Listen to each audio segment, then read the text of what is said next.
વિદ્યાર્થી મિત્રો, lecture number 13 અને યુનિટ નંબર પણ 13 એમાઇન સંયોજનોમાં હવે આપણે ડાયઝોનિયમ ક્ષારના ભૌતિક ગુણધર્મો કે જે આપણો 13.8 નંબરનો ટોપિક છે એમાં આપણે દાખલ થઈએ છીએ.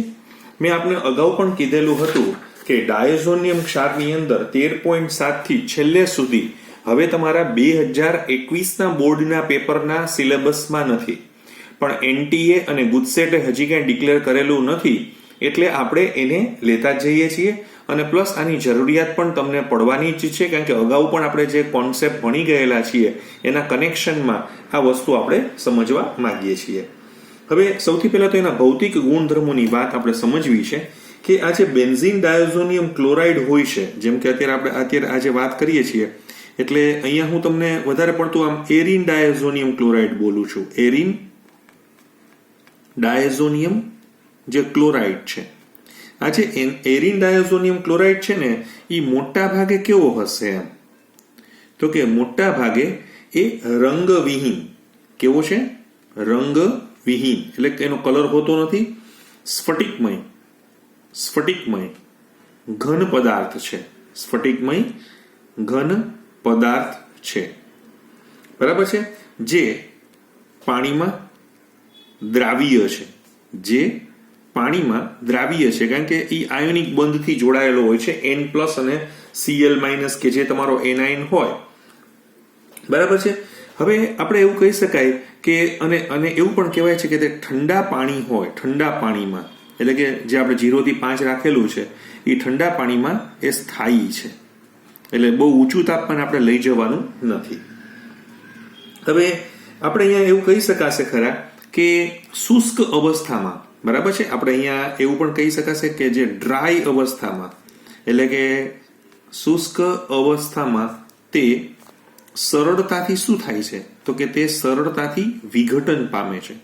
સરળતાથી વિઘટન પામે છે, એટલે એવું કહી શકાય. જો એનો મતલબ એવો થઈ ગયો કે આપણે શું કરવું, જો સરળતાથી વિઘટન પામી જતું હોય તો આપણે એને બનાવતા એટલે કે ઇન સિચ્યુએશન જ આપણે એની પ્રક્રિયાઓ જે છે એ કરવામાં આવતી હોય છે.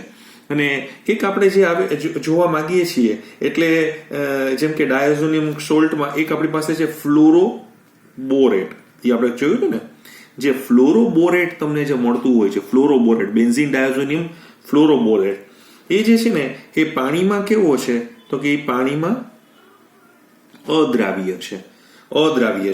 અને એવું કહી શકાશે કે અદ્રાવ્ય છે અને તે ઓરડાના તાપમાને સ્થાયી છે. એટલે ઓરડાના તાપમાને સ્થાયી હોવાથી, એટલે કે એ સ્ટેબલ હોવાથી, 0 થી 5 થી પણ ઊંચા તાપમાને સ્થાયી હોવાથી તેને શુષ્ક કરીને સંગ્રહ કરી શકાય છે, સંગ્રહ કરી શકાતો હોય છે. એટલે આપણે એને ઇન સિચ્યુએશન બનાવવાની જરૂર કદાચ ન પણ હોય એમ, રાઈટ. અને બીજા કેટલાક ડાયોઝોનિયમ સોલ્ટ્સ છે કે જે ધાત્વીય ક્ષારો સાથે જોડાઈ જતા હોય, એવું પણ બનતું હોય, પણ એની હમણાં આપણે કંઈ બહુ ચર્ચા કરવી નથી. તો આ 13.8 નંબરનો ટોપિક અહીંયા આપણે જોયો છે. હવે આપણે 13.9 નંબરના ટોપિકમાં, કે જે ખૂબ જ ઇમ્પોર્ટન્ટ પોર્શન છે, અને એ છે રાસાયણિક પ્રક્રિયાઓ. હવે આમ તમે જોવા જાવ ને તો આજે આપણે વાત થઈ કે આ બેન્ઝીન ડાયોઝોનિયમ ક્લોરાઇડ અથવા એરિન ડાયોઝોનિયમ ક્લોરાઇડ છે ને, એ પહેલા તો કેવો હોય છે ખબર છે? ખૂબ જ સક્રિય હોય છે, ખૂબ જ સક્રિય હોય છે, રાઈટ. અને એને કારણે શું થતું હોય કે એની આ જે સક્રિયતાને કારણે તેની આ સક્રિયતાને કારણે એ જે છે ને આમ ડાયેઝો એટલે શું? ડાયેઝો સમૂહ એટલે શું? ઓલો N2 સમૂહ, રાઈટ. ડાયેઝો સમૂહ તે N2 ના સ્વરૂપમાં, N2 રૂપે મુક્ત કરતું હોય છે, મુક્ત કરે છે. એટલે એને એવું કહેવાનો મતલબ છે કે જે ડાયેઝો સમૂહ જે છે ને એ બેસ્ટ લિવિંગ ગ્રુપ તરીકે અહીંયા કામ કરી રહ્યું છે. એટલે તમારે ઘણા બધા જેને કહી શકાય ને કે આપણી ભાષામાં કેવું હોય તો ઘણી બધી રાસાયણિક પ્રક્રિયાઓ ઓર્ગેનિક કેમિસ્ટ્રીની છે, એમાં આપણે બહુ જ મદદરૂપ થતું હોય છે, તો બહુ મહત્વનું છે. એમાં છે ને બે પ્રકારની પ્રક્રિયા થાય છે કે પ્રક્રિયા કે જેમાં નાઇટ્રોજનનું વિસ્થાપન થાય. બે ભાગ પાડીએ છીએ. એ ભાગ પ્રક્રિયામાં જેમાં નાઇટ્રોજનનું શું થતું હોય છે? વિસ્થાપન થાય છે. આ એક પહેલો ભાગ છે. અને બીજી એક પ્રક્રિયા એવી હોય છે કે જેની અંદર પ્રક્રિયા કે જેમાં ડાયઝો સમૂહ સચવાયેલો હોય, એટલે કે એમાં જતો ન હોય. પ્રક્રિયા કે જેમાં ડાયએઝો જે સમૂહ જે છે એ તમે આપણે જે જોઈએ છીએ તે સચવાયેલો હોય છે, સચવાયેલો રહે છે. એટલે આપણા બે ભાગ પડે છે. ફરીથી બોલું છું કે એકમાં નાઇટ્રોજનનું વિસ્થાપન થાય છે અને બીજામાં ડાયએઝો સમૂહ શું થયેલો હોય છે? એકદમ પોતાની સાથે રહેલો હોય છે. તો હવે આપણે એની અંદર જે આપણે સૌથી પહેલા એ વિભાગ આપણે જે સમજવા માંગીએ છીએ એમાં જઈએ છીએ કે પ્રક્રિયાઓ કે જેમાં નાઇટ્રોજનનું વિસ્થાપન થાય છે. આપણે હવે આ શરૂ કરીએ છીએ. પ્રક્રિયામાં જેમાં N2 નું વિસ્થાપન થાય છે. એટલે કે નાઇટ્રોજન જે છે ને એ દૂર જતો હોય છે. એની ઉપર આપણે આખી વાતને આપણે સમજીએ છીએ. જેમાં આપણે તમને કદાચ ખબર હોય તો બેસ્ટ લિવિંગ ગ્રુપ કયા હોય એમ, તો કે તમારે આમ જોવા જઈએ તો ઘણા બધા એવા સરસ લિવિંગ ગ્રુપ છે કે જેમાં chloride, bromide, iodide, cyanide, hydroxide એટલે અતિ સારા દૂર થનાર સમૂહ તરીકે જે ડાયઝોનિયમ સમૂહ છે એ અન્ય સમૂહ દ્વારા વિસ્થાપિત થઈ જાય. એટલે કે જેમાં એરોમેટિક વલયમાંથી નાઇટ્રોજન નીકળી જાય અને એને બદલે જે બીજો સમૂહ જે છે એ દાખલ થતો હોય છે. હવે જે દાખલ થતા હોય છે એને આપણે સ્ટેપ બાય સ્ટેપ આપણે જે છે એ સમજવા માંગીએ છીએ. તો અહીંયા હું તમને સૌથી પહેલા કહેવા માંગુ છું કે ક્લોરાઇડ, બ્રોમાઇડ અને સાયનાઇડ વાળું વિસ્થાપન હું તમને અહીંયા ટૂંકમાં અહીંયા બતાવી રહ્યો છું, જે બેન્ઝીન ડાયઝોનિયમ ક્લોરાઇડના રેફરન્સમાં છે. જુઓ અહીંયા તમે જુઓ, અહીંયા મારી પાસે છે બેન્ઝીન, આ N ટ્રિપલ બોન્ડ N, આ Cl માઇનસ છે, આ પ્લસ છે. હવે આનો પહેલો ભાગ આપણે આ બધું ભણી ગયા છીએ.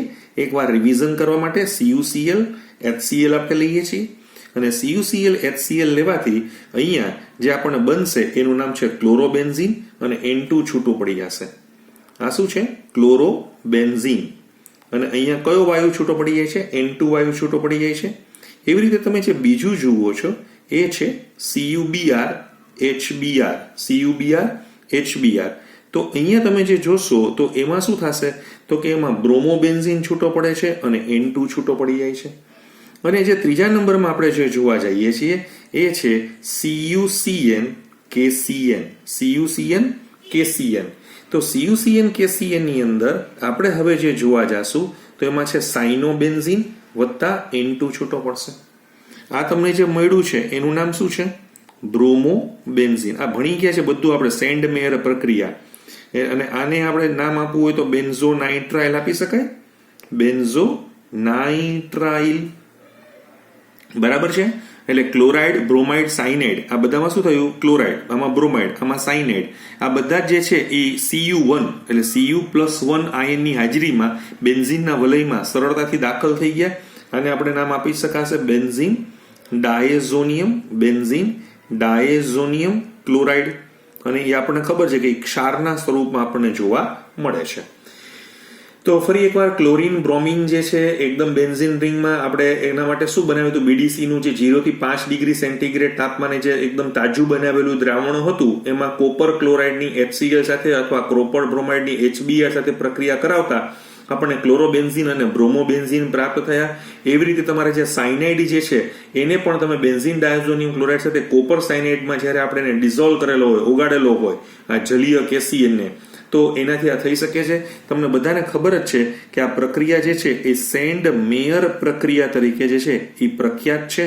અને સેન્ડ મેયર પ્રક્રિયાની મદદથી તમે આ રીતે BDC માંથી એટલે કે બેન્ઝીન ડાયઝોનિયમ ક્લોરાઇડમાંથી ક્લોરોબેન્ઝીન, બ્રોમોબેન્ઝીન અને સાયનોબેન્ઝીન જે છે એ બનાવી શકો છો. તો આખી એક વાત સેન્ડ મેયરના રેફરન્સમાં જ મેં તમને સમજાવી છે. હવે અહીંયા છે ને એક પ્રક્રિયા હજી પણ એક એવી થતી હોય છે જેને આપણે ગેટરમેન રિએક્શન્સ કહેવામાં આવે છે. એમાં અમે શું કરીએ છીએ તો કે આ પ્રક્રિયા તો આ જ છે જેમાં આપણે બેન્ઝીન ડાયઝોનિયમ ક્લોરાઇડ જ વાપરેલું છે. આ તમે જુઓ અહીંયા હું જે યુઝ કરું છું એનું નામ છે બેન્ઝીન ડાયઝોનિયમ ક્લોરાઇડ, એનો જ ક્ષાર છે. પણ અહીંયા પ્રક્રિયા શું કરવામાં આવે છે એ તમારે જોવા જેવી છે. તો કે અહીંયા પણ એ જ જુઓ, 3 ભાગ પાડી દઉં છું. પહેલો જે ભાગ જે છે એ તમે જે જુઓ છો એ કોપર HCl નો ભાગ છે. બીજો ભાગ તમે જે જોવા જાઓ છો એ કોપર HBr નો ભાગ છે. અને ત્રીજો ભાગ તમે જે જોવા જાઓ છો એ કોપર KCl નો ભાગ છે. તમે જોયું? હવે અહીંયા તમને જે મળશે તો એ તમને શું પ્રાપ્ત થશે? તો કે ક્લોરોબેન્ઝીન પ્લસ N2 વાયુ છૂટો પડશે. અહીંયા તમે જે જોવા જાઓ છો એ છે બ્રોમોબેન્ઝીન પ્લસ N2 છૂટું પડી જશે. એમ અહીંયા તમે જે જોવા જાઓ છો એ છે સાયનોબેન્ઝીન અને N2 છૂટું પડી જશે. એટલે આ તમે જુઓ છો તો 3 આ જ પ્રમાણે ખાલી અહીંયા કોપર વાપરેલું છે. એટલે કે ક્લોરીન છે, બ્રોમિન છે, સાયનાઇડ છે, એને તમે બેન્ઝીન રિંગની અંદર સિમ્પલ તમે ડાયોઝોનિયમ ક્ષારની HCl, HBr અને KCl સાથે કોપર પાવડરની હાજરીમાં, અહીંયા આપણે કોપરના ક્ષાર વાપર્યા હતા Cu+1 ના, તો આ પ્રક્રિયા કરી શકો છો. આ જે પ્રક્રિયા જે છે એને ગેટરમેન પ્રક્રિયા તરીકે ઓળખવામાં આવે છે. કઈ પ્રક્રિયા? ગેટરમેન અથવા ગાટરમેન પણ બોલવામાં આવે છે, રાઈટ? એટલે તમારે કોઈ પણ પ્રોનાઉન્સિએશન આપણે ગાટરમેન કરી નાખીએ, તમારી બુક ગાટરમેન લખે છે તો ગાટરમેન પ્રક્રિયા તરીકે જે છે એ આપણે એને કહી શકાય છે. અને એકચ્યુઅલી શું છે આ રિએક્શન છે ને, આ જે ગેટરમેન પ્રક્રિયા અથવા ગેટરમેન પ્રક્રિયા જે છે ને એ એકચ્યુઅલી તો આમ સેન્ડમેર પ્રક્રિયાનું શું છે વધારે એક મોડિફિકેશન કરેલું છે, એક વધારે થોડુંક આમ ખાલી આમાં. હા, ઓકે. હવે ઘણા લોકો મને પ્રશ્ન કરતા હોય છે કે સર સારું શું એમ? તો કે એકચ્યુઅલી સેન્ડમેર પ્રક્રિયા જે છે ને વધારે સારી છે કારણ કે આમાં તમને 80% નીપજ મળતી હોય છે, 80% નીપજ મળે છે. અને આમાં તમને 40% નીપજ જે છે એ પ્રાપ્ત થાય છે. એટલે સેન્ડમેર રિએક્શન્સ છે ને એ ગેટરમેન રિએક્શન્સ કરતા કેવું છે વધારે નીપજના રેફરન્સમાં જો તમે જતા હશો તો એ વધારે યોગ્ય છે. તો આ તમને થોડું, કારણ કે આમાં લખ્યું છે ગેટરમેન પ્રક્રિયાની સરખામણીમાં સેન્ડમેર પ્રક્રિયામાં વધુ સારી નીપજ મળે છે. તો આ આપણે આપણો પહેલો પોર્શન જે આપણે અહીંયા જોતા હતા એ મેં તમને બતાવ્યો કે જેમાં હેલાઇડ અથવા સાયનાઇડ દ્વારા વિસ્થાપન હતું. કોના દ્વારા હતું? ક્લોરાઇડ, બ્રોમાઇડ અને સાયનાઇડ દ્વારા આપણે વિસ્થાપન જે છે એ આપણે કરેલું છે. હવે આપણે અહીંયા બીજો વિભાગ જોઈએ છે આયોડાઇડ, એટલે I- દ્વારા આપણે વિસ્થાપન કરવાનું છે. આપણે એક વખત આગળ ભણીને આવ્યા છીએ આપણે હેલો આલ્કેન, હેલો એરિનમાં. ટૂંકમાં તમે હવે શું બનાવવા માંગો છો? આયોડો બેન્ઝીન બનાવવા માંગો છો. હવે આપણે બધાને ખબર છે કે આયોડીન જે છે ને એ આમ સીધું જેને કહી શકાય કે એ એવી રીતે દાખલ ન થઈ શકે. એટલે તમે યાદ તો બેન્ઝીનમાંથી આપણે આયોડો બેન્ઝીન ન બનાવી શકાય, રાઈટ? એટલે ટૂંકમાં તમારે ડાયઝો જે સમૂહ જે હતો આપણો ડાયઝો સમૂહ એને આયોડીન જે છે એનું, એટલે ટૂંકમાં મારો કહેવાનો મતલબ છે ક્યુપ્રસ હેલાઇડ અથવા કોપરની હાજરીમાં એવી રીતે પણ નથી થતું. પણ સિમ્પલ આપણે તમે જોવા જાઓ તો હું તમને આવી રીતે જ બતાવવા માંગુ છું કે જેમાં તમારી પાસે જે બેન્ઝીન ડાયોઝોનિયમ ક્લોરાઇડ છે, રાઈટ, એની પ્રક્રિયા તમારે કોની સાથે કરવાની છે? તો કે એની પ્રક્રિયા પોટેશિયમ આયોડાઇડ સાથે. સિમ્પલ તમે પોટેશિયમ આયોડાઇડ સાથે અથવા આયોડીનનું પોટેશિયમ આયોડાઇડમાં એક દ્રાવણ બનાવેલું હોય તો તમે કરો તો KCl નીકળી જશે, N2 નીકળી જશે અને આયોડો બેન્ઝીન આ રીતે પ્રાપ્ત થઈ જશે. તમને ખબર છે આ પ્રક્રિયાની ઉપયોગિતા શું છે? તમારે આયોડો બેન્ઝીન આવી રીતે જ બને. તમારે આયોડો બેન્ઝીન બનાવવો હોય તો બેન્ઝીનમાંથી નથી બનતો. તો મારે પેલા બેન્ઝીનમાંથી મારે ક્યાં જવાનું? નાઇટ્રોબેન્ઝીન. નાઇટ્રોબેન્ઝીનમાંથી મારે ક્યાં જવાનું? એનિલીન. એનિલીનમાંથી મારે ક્યાં આવવાનું? Benzene diazonium chloride. અને એમાંથી ક્યાં આવવાનું? તો કે આયોડો બેન્ઝીન. એટલે તમે સમજ્યા? બેન્ઝીનમાંથી નાઇટ્રોબેન્ઝીનમાંથી એનિલીનમાંથી BDCમાંથી આયોડો બેન્ઝીન તમે આવી રીતે જઈ શકો છો. તો આ એક આયોડો બેન્ઝીનની પ્રક્રિયા છે. ઘણા કે સર હવે એક ફ્લોરિન રહ્યો તો એનું શું કરશું? તો કે હવે આપણે એમ જોઈએ છીએ કે F- દ્વારા આપણે વિસ્થાપન કરવું છે. પણ અહીંયા થોડી ગેમ આપણે જે છે ને એ બદલાવી પડશે. કઈ રીતે બદલાવી પડશે એ હું તમને સમજાવવા માંગુ છું. અહીંયા જે છે ને મારી પાસે તમને યાદ આવે તો શું હતો? બેન્ઝીન ડાયોઝોનિયમ ક્લોરાઇડ બનેલો હતો જેને આપણે N પ્લસ અને માઇનસ. હવે જ્યારે આ બેન્ઝીન ડાયોઝોનિયમ ક્લોરાઇડનું જે જલીય દ્રાવણ હતું એને હવે પહેલા મારે કોની સાથે ગરમ કરવાનું હતો? કે HbF4 સાથે મારે એની પ્રક્રિયા કરાવવાની. આ HbF4 ને શું કહેવાય છે ખબર છે? ફ્લોરોબોરિક એસિડ. શું કહેવાય છે એનું નામ? ફ્લોરોબોરિક એસિડ કહેવામાં આવે છે. હવે તમે જ્યારે એ પ્રક્રિયા કરશો ને તો તમને અહીંયા નીપજ જે છે એ કંઈક આવી જશે. તમે જોઈ શકો છો ખરા અહીંયા એન, આ ટ્રિપલ બોન્ડ એન, આ પ્લસ તો હતો જ, અહીંયા સીએલ ને બદલે શું આવી ગયો, અહીંયા BF4 માઇનસ આવી ગયો અને HCl નીકળી ગયો. તો આ તમે જે જુઓ છો તો આને આપણે શું કહી શકાશે, તો કે આનું નામ છે ડાયઝોનિયમ, એટલે આમ તો બેન્ઝીન ડાયઝોનિયમ એમ બોલવાનું છે, ડાયઝોનિયમ ફ્લોરોબોરેટ, બરાબર છે. એટલે હું અહીં ખાલી આમ ટૂંકું લખી નાખું છું, બેન્ઝીન ડાયઝોનિયમ ફ્લોરોબોરેટ આ તમને મળે છે, તમે બરાબર ચેક કરી લેજો. હવે આ જે બેન્ઝીન ડાયઝોનિયમ ફ્લોરોબોરેટ તમને જે મળે છે એને આપણે સિમ્પલ શું કરવાના છે, એને તમે હીટ આપી દેશો તો તમને અહીંયા જે નીપજ મળશે એ શું આવશે, ફ્લોરોબેન્ઝીન આવશે, વત્તા N2 છૂટું પડશે અને વત્તા BF3, બરાબર છે, બોરોન ટ્રાયફ્લોરાઇડ આ પ્રાપ્ત થઈ જશે. તો અહીંયા તમને શું મળ્યું આ રીતે, તો કે અહીંયા આપણને ફ્લોરોબેન્ઝીન પ્રાપ્ત થયેલું છે. થોડુંક જુદું છે, જોયું તમે. જ્યારે તમે આ બેન્ઝીન ડાયઝોનિયમ ક્લોરાઇડ હતું, આપણું આ બેન્ઝીન ડાયઝોનિયમ ક્લોરાઇડ હતું, એનું જે જલીય દ્રાવણ હતું એ જલીય દ્રાવણને આપણે ફ્લોરોબોરિક એસિડ સાથે જ્યારે પ્રક્રિયા કરાવી તો તમને બેન્ઝીન ડાયઝોનિયમ ફ્લોરોબોરેટના અમુક જેને કહેવાય અવક્ષેપ પ્રાપ્ત થયા. એને મેં પેલા ગાળી લીધા, પછી એને સૂકવી નાખ્યા, કારણ કે આને આપણે કાઢી શકાય છે. હમણાં આપણે વાત થઈ હતી ઓરડાના તાપમાને પણ કેવા છે, તો કે સ્થાયી છે, અને પ્લસ એ શુષ્ક કરીને તમે એને સંગ્રહ પણ કરી શકો છો. અને પછી આપણે એને કોની સાથે ગરમ, ટૂંકમાં એ હવે આપણે જ્યારે જેવા હીટ કર્યા એને ગરમ કર્યા એટલે આપણને આ ફ્લોરોબેન્ઝીન આપણને પ્રાપ્ત થયો. તમને ખબર પડી, બેન્ઝીનમાંથી ફ્લોરોબેન્ઝીન પણ આમ જ બનાવવામાં આવે. ડાયરેક્ટ બેન્ઝીનમાંથી ફ્લોરોબેન્ઝીન નથી બનતો. પેલા બેન્ઝીનમાંથી નાઇટ્રોથી એનિલિન, એનિલિનથી બીડીસી અને બીડીસીમાંથી તમે આવી રીતે ફ્લોરોબેન્ઝીન બનાવી શકો છો. તો આ આપણી એક પ્રક્રિયા થઈ.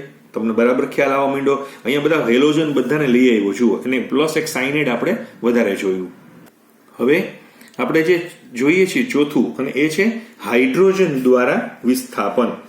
હવે આમાં આપણે હાઇડ્રોજન એટલે આને અમારી એક લેંગ્વેજની અંદર અમે ડીએમિનેશન કહીએ છીએ. તમને જસ્ટ તમારી યાદી માટે ડીએમિનેશન, કદાચ તમે આવો વર્ડ સાંભળો તો ડીએમિનેશન તમે એને કહી શકો છો. એટલે અહીંયા શું છે કે તમારું જે ડાયએઝો ગ્રુપ હતું એનું વિસ્થાપન આપણે હાઇડ્રોજન અથવા બીજી ભાષામાં કહું તો બેન્ઝીન ડાયઝોનિયમ ક્લોરાઇડના જે ક્ષાર જે છે, રાઈટ, એનું રિડક્શન આપણે કરવું હોય તો તમે સોડિયમ બોરોહાઇડ્રાઇડ સાથે કરી શકો છો, અથવા હાઇપોફોસ્ફરસ એસિડ સાથે કરી શકો છો, અથવા ફોસ્ફિનિક એસિડ સાથે કરી શકો છો, અથવા ઇથેનોલમાં બનાવેલા એની સાથે કરી શકો છો, જે હું તમને બતાવવા માંગુ છું. જુઓ, મારી પાસે અહીંયા benzene N triple bond N Cl, right, આ તમે જે જુઓ છો એ છે બેન્ઝીન ડાયઝોનિયમ ક્લોરાઇડ. આ આપણી પાસે શું છે, બેન્ઝીન ડાયઝોનિયમ ક્લોરાઇડનો આ આપણને ક્ષાર પ્રાપ્ત થયેલો છે. હવે તમારે આની પ્રક્રિયા કોની સાથે કરવાની છે એ તમે જુઓ, તો કે આની પ્રક્રિયા આપણે જે છે H3PO2 સાથે કરીએ. એટલે H3PO2 કે જેને આપણે હાઇપોફોસ્ફરસ એસિડ કહેવામાં આવે છે. અચ્છા, તમે જ્યારે આ પ્રક્રિયા એકચ્યુઅલી અહીંયા મારે Cu+1 નામનાની જરૂર પડશે તો શું થઈ જશે, તો કે આ બેન્ઝીનમાં રૂપાંતર થઈ જશે, વત્તા H3PO2 છે એ H3PO3 માં રૂપાંતર પામશે, વત્તા HX બનશે અને વત્તા N2 વાયુ. HX એટલે અહીંયા કયો બનશે, HCl, રાઈટ, અને N2 વાયુ છૂટો પડી જશે. તો આ રીતે તમે અહીંયા બેન્ઝીન પ્રાપ્ત કરી શકો છો. કેવી આખી ઉલટી પ્રક્રિયા થઈ ગઈ ને. તમે અત્યાર સુધી બેન્ઝીનમાંથી નાઇટ્રોબેન્ઝીન, એનિલિન થઈને બીડીસીમાં આવતા હતા, હવે પાછા બેન્ઝીનમાં પહોંચી શકો છો. ઇનશોર્ટ, મારે બીડીસીમાંથી નાઇટ્રોબેન્ઝીન બનાવવું હોય તો હવે બેન્ઝીનનું નાઇટ્રેશન કરીને તમે બનાવી શકો છો. ક્લિયર થયું તમને બરાબર? તો તમને ખ્યાલ આવવા માંડ્યો કે ભાઈ મારે આ જે છે એ Cu+1 ક્ષારની હાજરીમાં જો આવી રીતે પ્રક્રિયા કરાવવામાં આવશે તો થઈ શકશે. એવી રીતે તમારે જો આ ડાયઝો સમૂહ જે છે એને આપણે, એટલે અહીંયા તમે આમ જોવા જાઓ તો સોડિયમ નાઇટ્રેટ અને હાઇપોફોસ્ફરસ એસિડ, બરાબર છે. તો આ હાઇપોફોસ્ફરસ એસિડ જે છે એ ડાયઝોટાઇઝેશન રિએજન્ટ જે છે એની સાથેની આખી એક પ્રક્રિયા તમને બતાવી છે. હવે તમને બીજી એક પ્રક્રિયા અહીંયા એ જ સંદર્ભમાં પાછું બતાવવા માંગુ છું. N ટ્રિપલ બોન્ડ N, અહીંયા Cl માઇનસ છે અને આ પ્લસ છે. હવે આપણે આની પ્રક્રિયા કોની સાથે કરવી છે, તો કે આની પ્રક્રિયા આપણે ઇથેનોલ સાથે આપણે એને ગરમ કરીએ છીએ. તો શું થશે, તો કે બસ આ જ પ્રમાણે ઇથેનોલ જે છે એનું પોતાનું શું થશે, ઓક્સિડેશન. અને આનું શું કરશે, આને હું ટૂંકું લખું છું, BDC, બેન્ઝીન ડાયઝોનિયમ ક્લોરાઇડ. તો એને શેમાં નાખી દીધો? બેન્ઝીનમાં. પોતે N2 વાયુ તો નીકળી ગયા, પ્લસ HCl એ નીકળી ગયો, પ્લસ એ પોતે શેમાં જતો રહ્યો? તો કે એસિટાલ્ડીહાઇડમાં એ રૂપાંતર પામી ગયેલો છે. તો તમને ખ્યાલ આવી ગયો હશે કે આ રીતે તમે બેન્ઝીન, જે તમારો હાઇપોફોસ H3PO2 હતું એ H3PO3 માં ગયું, એમ ઇથેનોલ શેમાં જતું રહ્યું છે? એસિટાલ્ડીહાઇડમાં ગયું છે. તો આખી આ પ્રક્રિયામાં તમારો જે ડાયઝોનિયમ ક્ષાર, એનું હાઇડ્રોજન દ્વારા આખું આ જે વિસ્થાપન થયું, આ પ્રક્રિયાનું નામ જ શું છે? એને આપણે શું કહેવામાં આવે છે? ડીએમિનેશન પ્રક્રિયા તરીકે ઓળખવામાં આવે છે. હવે આપણે પાંચમું જોઈએ છીએ, અને એ છે OH સમૂહ દ્વારા, એટલે કે હાઇડ્રોક્સિલ દ્વારા વિસ્થાપન. શું સમજવા માંગીએ છીએ? હાઇડ્રોક્સિલ સમૂહ જે છે એના દ્વારા આપણે આનું વિસ્થાપન કરવું છે. એકદમ સિમ્પલ છે. હાઇડ્રોક્સિલ ગ્રુપમાં તો એવું જ કહેવામાં આવે છે કે તમારી પાસે જે બેન્ઝીન ડાયઝોનિયમ ક્લોરાઇડ આપણે બનાવ્યો નહોતો પહેલા, આપણે જ્યારે ડાયઝોટાઇઝેશન પ્રક્રિયાથી, એમાં ખાલી તાપમાન 0 થી 5 ને ખાલી શું કરી નાખવાનું ખબર છે તમને? ઉપાડી લેવાનું. બીજું કાંઈ જ કરવાનું કે અંદર પાણી તો પડ્યું હતું જ, અહીંયા HOH તો પડ્યું જ છે. હવે ખાલી તમારે 278 કેલ્વિન થી ઊંચા તાપમાને જતું રહેવાનું છે, રાઈટ? એટલે તમે જેવું 278 થી ઉપર તમે જવાનું શરૂ કરશો અને 283 સુધી તમે એને ધીમે ધીમે વધવા દેશો, તો આ Cl ને બદલે OH આવી જશે. તો એ પોતે રૂપાંતર શેમાં થઈ ગયો છે? ફિનોલમાં થઈ ગયો છે, વત્તા N2 અને વત્તા HCl. તો આ તમને અહીંયા પ્રાપ્ત શું થઈ ગયું? તો કે ફિનોલ. ટૂંકમાં તમે BDC માંથી શું બનાવો છો? ફિનોલ. બેન્ઝીન ડાયઝોનિયમ ક્લોરાઇડ માંથી તમે આ રીતે ફિનોલ બનાવી શકો છો. ક્લિયર થયું તમને? બરાબર. તો આ પ્રમાણે પણ તમારે અહીંયા તમે ચેક કરી શકો છો કે ફિનોલ કેવી રીતે બને. હવે મારે એક તમને 6થા નંબરમાં આપવું છે, અને એ છે નાઇટ્રો સમૂહ દ્વારા વિસ્થાપન. નાઇટ્રો સમૂહ દ્વારા વિસ્થાપન એટલે આપણે નાઇટ્રોથી અહીંયા લઈ આવવા માંગીએ છીએ. હવે જો તમારે નાઇટ્રોથી તમારે એને લઈ આવવો હોય તો તમે એને કેવી રીતે લઈ આવી શકો છો? તમે જુઓ, હું તમને અત્યારે ફરીથી પાછું આ જ એક્ઝામ્પલ પાછું આપું છું. મારી પાસે અહીંયા N triple bond NCl minus આ પ્લસ છે. તમારે છે ને પેલા આપણે HBF4 વાળી હમણાં એક પ્રક્રિયા ભણીને આવ્યા, રાઈટ? એમાં જતું રહેવાનું, એટલે તમને ખ્યાલ આવી જશે કે અહીંયા હવે શું થઈ ગયું? N ટ્રિપલ બોન્ડ N તો છે, આ પ્લસ છે. હવે અહીંયા કોણ આવી જશે? તો કે BF4 માઇનસ આવી જશે. આને શું કહેવાશે? Benzene diazonium. આપણે શું વાત થઈ હતી એનું નામ? ફ્લોરોબોરેટ. અહીંયા સુધી પહોંચી જાવ. હવે તમે છે ને એમાં NaNO2 NaNO2 અને કોપર આ બેને ભેગા કરો. જો તમે આ બંનેને ભેગા કરશો તો અહીંયા નાઇટ્રો સમૂહ જે છે એ આના જગ્યા ઉપર જે આપણે જોતા હતા ત્યાં નાઇટ્રોબેન્ઝીન, આજે આપણું જે વાત થઈ અહીંયા નાઇટ્રોબેન્ઝીન એ તમને પ્રાપ્ત થશે. ફરી એકવાર બતાવું છું. અહીંયા નાઇટ્રોબેન્ઝીન એઝ અ પ્રોડક્ટ આપણને મળે છે. વત્તા શું છૂટું પડી જશે? તો કે વત્તા N2 તો છૂટું પડશે અને પ્લસ NaBF4 પણ છૂટું પડી જશે. NaBF4 આ છૂટું પડી જશે. તો આ નાઇટ્રો ગ્રુપ તમારે જો લાવવું હોય તો કઈ રીતે લાવી શકાય એની વાત અહીંયા આપણે સમજાવેલી છે. ફરીથી નાઇટ્રો કમ્પાઉન્ડ્સ તમારે પહેલા અહીંયા આવવું પડશે. આનું આપણે નામ ફરીથી હું બોલું છું, અને આપણે નામ આપેલું છે બેન્ઝીન ડાયઝોનિયમ, બેન્ઝીન ડાયઝોનિયમ ફ્લોરોબોરેટ. શું નામ છે? ફ્લોરોબોરેટ.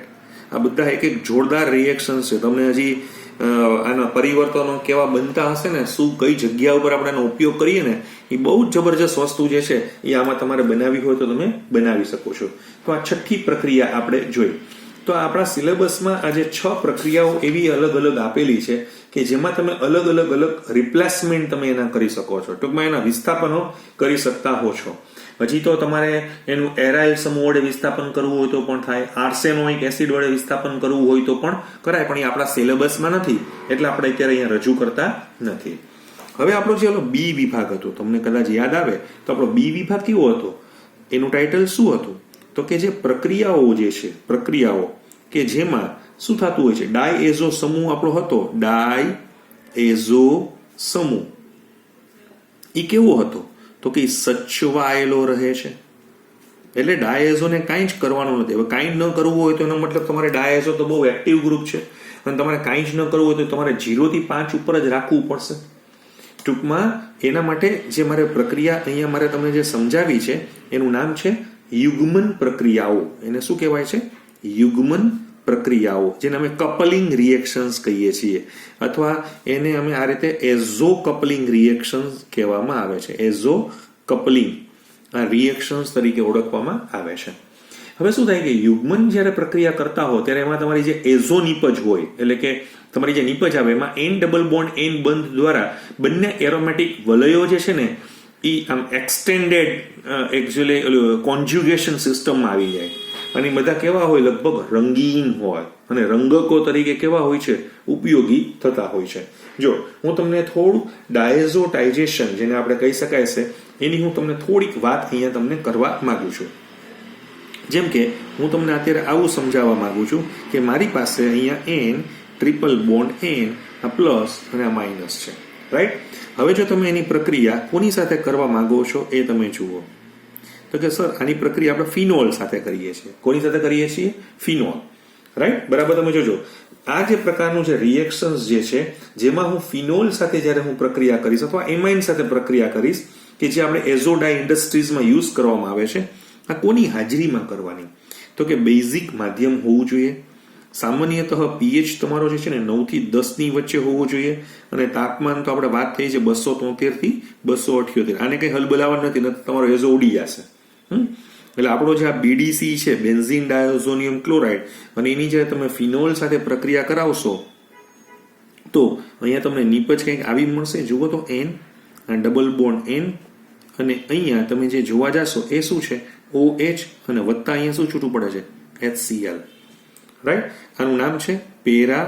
પેરા ઉપર કોણ છે? તો કે પેરા ઉપર હાઇડ્રોક્સી છે, અને પોતે કેવો છે? તો કે એઝોબેન્ઝીન છે. તો પેરા હાઇડ્રોક્સી એઝોબેન્ઝીન છે. એ કેવા રંગક છે? કેવો રંગક છે?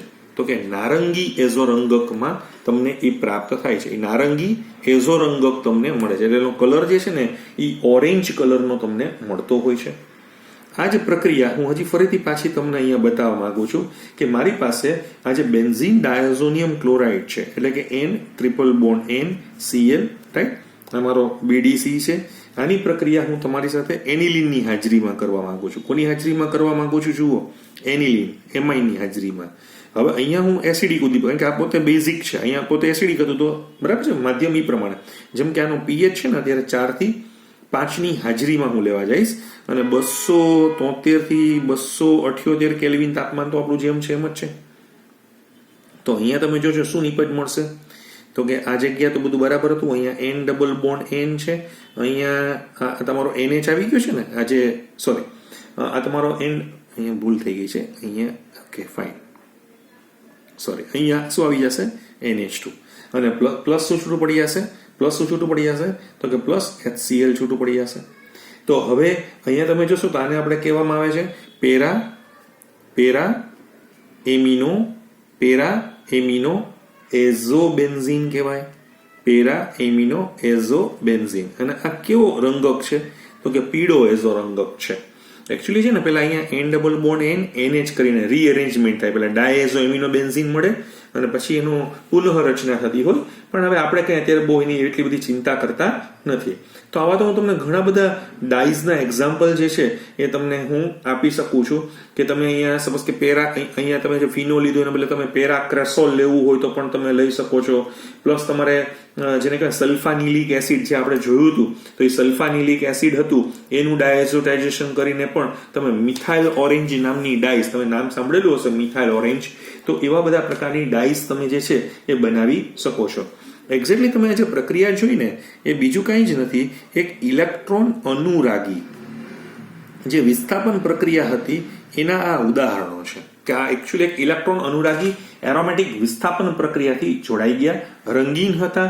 એ આપણો મેઇન પોઈન્ટ આમાં જે છે એ સમજવાનો હતો. હવે પ્રશ્ન તમારો એવો આવે છે, હવે જુઓ, ડાયઝોનિયમ ક્ષાર જે આપણે બનાવ્યા એનું ઇમ્પોર્ટન્સ શું છે? તો આપણે એનું ઇમ્પોર્ટન્સ સમજવું હોય તો હમણાં તમને ખબર પડી, મેં તમને હમણાં જ કીધું કે તમારી પાસે જે એરોમેટિક વલય હતો, આપણે જે હમણાં એરોમેટિક રિંગ હતી, તો એ વલયમાં તમે શું ફ્લોરિન દાખલ કર્યો, ક્લોરિન દાખલ કર્યો, બ્રોમિન દાખલ કર્યો, આયોડિન દાખલ કર્યો, સાયનાઇડ દાખલ કર્યો, OH દાખલ કર્યો, NO2 દાખલ કર્યો. તો આવો બધે દાખલ કરીને તમે બધા બહુ સરસ ઇન્ટરમીડિયેટ કમ્પાઉન્ડ કે ત્યાં તમે આવ્યા. પ્લસ મેં તમને એવું કીધું હતું કે જે ફ્લોરોબેન્ઝીન છે તમારો, જે ફ્લોરોબેન્ઝીન, રાઈટ, અને જે આયોડોબેન્ઝીન, આ બેમાં આપણે એવી વાત કરી હતી કે આ બે જણા છે ને એ સીધા જ બેન્ઝીનમાંથી બનાવી શકાતા નથી. એટલે તમારે કહેવાનો મતલબ કે ક્લોરોબેન્ઝીનમાં જે ક્લોરીન કાઢી અને સાઇનો લાવવું હોય, એવી રીતે તમે આમ જોવા જાવ ને તો સાઇનોબેન્ઝીન બનાવવું હોય ને, સાઇનોબેન્ઝીન, તો પણ અહીંયાથી જ જવાય. કેમ કે ક્લોરીન કાઢીને સાઇનો ચડાવવો એ પણ બહુ જ ડિફિકલ્ટ હોય છે, પણ તમે ડાયઝોનિયમમાંથી તમે જઈ શકો છો. ઇન શોર્ટ, બેન્ઝીન અથવા એના જે સબસ્ટિટ્યુટેડ બેન્ઝીનમાં આપણે વિસ્થાપનથી જે એરોમેટિક સંયોજનો બનાવી નતા શકાતા એ આપણે અહીંયા બનાવી શકાય છે. તો આખો આ જે પોઈન્ટ અહીંયા તમને જે સમજાવ્યો છે, જે આજનો મારો લેક્ચર હતો, આમ બહુ જ મહત્વનો છે, એટલો બધો ઇમ્પોર્ટન્ટ છે, પણ અનફોર્ચ્યુનેટલી તમારા બોર્ડમાં નથી. એ તમે ધ્યાનમાં રાખજો. એટલે કયા 2021ના બોર્ડના પેપરમાં એ નહીં હોય એમ. પણ તમે NTA ને એ બધા માટે આપણે જોશું. હું તમને થોડાક, મારે તો તમને એનો અનુભવ પણ કરાવવો છે, એટલે હું તમને કરાવતો જઈશ. આવતા અંકે આપણે એનો એક કોયડો અને એનો લખાણ સંબંધિત પ્રશ્ન બાકી છે, એમાં હું થોડાક પરિવર્તનો મારા તરફથી પણ તમને જોડીશ, રાઈટ. એટલે તમે થોડાક એને જોજો, કારણ કે JEE ના પેપરોમાં આમાંથી એવી સિક્વન્સ વધારે પડતી પૂછાતી હોય છે, એટલા માટે. Thank you very much.